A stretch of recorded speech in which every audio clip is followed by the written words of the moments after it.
कहानी शुरू होती है एक छोटे से गांव से जहां एक गरीब बुढ़िया औरत रहती थी। वो इतनी गरीब थी कि बस जैसे तैसे गुजारा कर रही थी। वो अपने झोपड़ी के पीछे एक नन्हा सा बाग बनाए रखती और दिन रात पौधों से बातें करती। बारिश बरसती, बिजली कड़कती और एक दिन बाग में एक लंबी सी बेल निकली जिसमें फूलों के बीच एक बैंगन लगा। वो बहुत अजीब था। वो बाकी बैंगनों से अलग था। बैंगन इतना बड़ा था कि गांव वाले आकर देखने लगे। कोई कहता ये तो जादू का बैंगन है, कोई कहता बड़ी बी ने जरूर कोई मेंटर पढ़ा होगा जो इतना बड़ा बैंगन उगाया है। बड़ी बी बस मुस्कुराकर बैंगन के पास बैठ जाती और उसके छिलके पर हाथ फेरती। कुछ दिन गुजरे। फिर एक दिन जब पूरे गांव में सन्नाटा था, बैंगन के अंदर से हल्की सी सरसराहट सुनाई दी और बड़ी बी क्या देखती है कि बैंगन के अंदर से हल्की रोशनी छनक रही है, जैसे कोई दिया जल रहा हो। बड़ी बी ने जैसे ही कान लगाया, हैरत से पीछे हट गई। मुझे निकालो, मुझे बाहर आने दो। बड़ी बी के हाथ कांपने लगे। उसने छुरी उठाई और आहिस्ता आहिस्ता बैंगन को काटने लगी। छिलका कटते ही एक जोरदार रोशनी निकली और अगले ही लम्हे देखा कि बैंगन के अंदर एक नन्ही सी बच्ची बैठी थी। वो बच्ची आम नहीं थी। उसके बाल सफेद रेशमी डोर जैसे और आंखें गहरे सब्ज रंग की। वो इतनी प्यारी थी कि बड़ी बी की आंखों से आंसू बह निकले। मेरी बच्ची, अल्लाह ने मेरी दुआ सुन ली। बड़ी बी ने उस बच्ची को गोद में उठा लिया। उसे लगता था जैसे बरसों की तन्हाई का सिला उसे मिल गया हो। गांव वाले जब ये खबर सुनकर आए तो सब हैरान रह गए। एक कहने लगा ये इंसान नहीं, परी है। दूसरा बोला नहीं, ये मनहूस है, बैंगन से पैदा हुई है। मगर बड़ी बी ने सबकी बातों को अनसुना कर दिया। उसने बच्ची का नाम रखा बैंगनी। बैंगनी बड़ी होने लगी।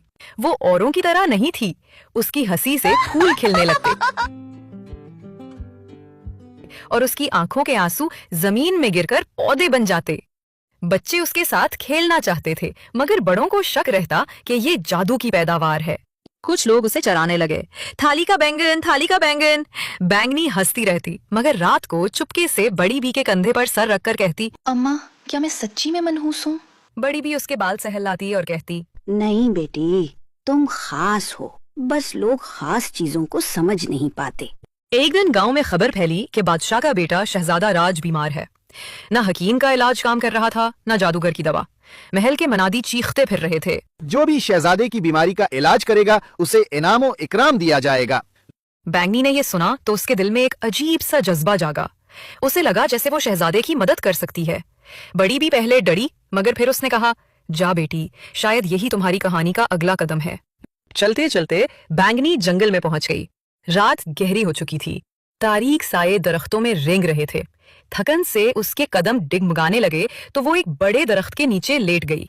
सर्द हवा चल रही थी और इसी सकूत में उसे ऊपर से दो परिंदों की मध्यम आवाजें सुनाई दी। एक परिंदा बोला, तुम्हें पता है ये कौन है?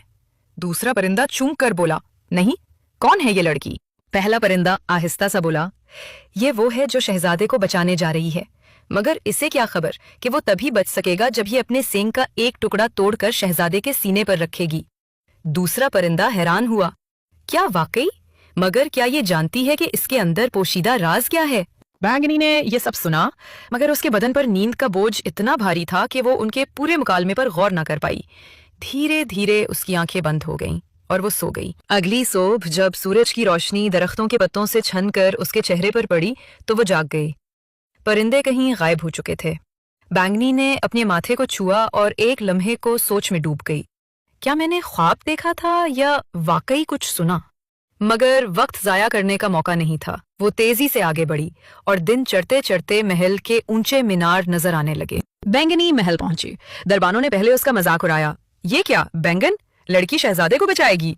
मगर जब बैंगनी कमरे में दाखिल हुई तो एक अजीब मंजर देखने को मिला। शहजादा राज पत्थर सा हो गया था। वो सांस तो ले रहा था मगर हरकत नहीं कर पा रहा था। बैंगनी ने उसके पास बैठकर आंखें बंद की। उसने आहिस्ता से शहजादे का हाथ थामा और अपना सींग तोड़कर शहजादे के सीने पर रख दिया और कहा, जैसे मैं बैंगन से निकली थी, ऐसे ही तुम अपनी कैद से निकलो। अचानक उसके सींग से रोशनी निकली और शहजादा हरकत करने लगा। उसकी आंखें खुली और उसमें सबसे पहले बैंगनी को देखा और पूछा, तुम कौन हो? बैंगनी ने हल्की मुस्कुराहट के साथ कहा, मैं बैंगन की लड़की हूँ, बैंगनी। शहजादा बिल्कुल ठीक हो गया।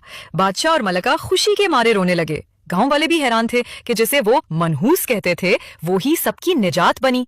मगर असल कमाल ये था कि शहजादा राज का दिल बैंगनी को देखते ही धड़कने लगा। वो कहने लगा, तुम बैंगन से निकली हो या चांद से, मुझे फर्क नहीं पड़ता, तुम मेरी जिंदगी बचाने वाली हो। बैंगनी को एहसास हुआ कि चाहे वो बैंगन से निकली हो या ख्वाब से, वो अहम नहीं। असल अहमियत की बात यह है कि उसने अपने वजूद को कबूल कर लिया था।